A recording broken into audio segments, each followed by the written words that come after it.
បាទគ្រប់ជំរាបសួរបងប្អូនភូមិញអ៊ំប្រុសស្រីទាំងអស់គ្នាដែលបានទស្សនាវីដេអូនេះ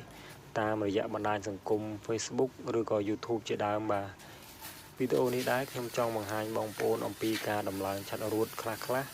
និងឆាត់រួតដែលបានដំឡើងហើយសម្រាប់ជូនភ្ញៀវដែលគាត់កំងធ្វើនៅឯខាងខេត្តត្បូងឃ្មុំបាទពិតជាអរគុណណាស់បាទដែលបានជឿទុកចិត្តនិងគាំទ្រការងារពីពេកជាងគំនូរចម្លាក់ខ្មែរយើងខ្ញុំបាទហើយសម្រាប់បងប្អូនដែលចាប់អារម្មណ៍ចង់បានឆាត់រួតម៉ូដស្អាតអាចទំនាក់ទំនងមកកាន់เพจយើងខ្ញុំបានដោយគ្រាន់តែ comment ក្រោមវីដេអូនេះឆាតចូលเพจឬក៏ទំនាក់ទំនងមកកាន់លេខទូរស័ព្ទដែលមាននៅក្នុងវីដេអូនេះផ្ទាល់តែម្ដងបាទព្រោះថាខាងเพจយើងខ្ញុំធានាជូននៅការដំឡើងប្រកបដោយគុណភាពស្រស់ស្អាតទាំងម៉ូដទាំងក្បាច់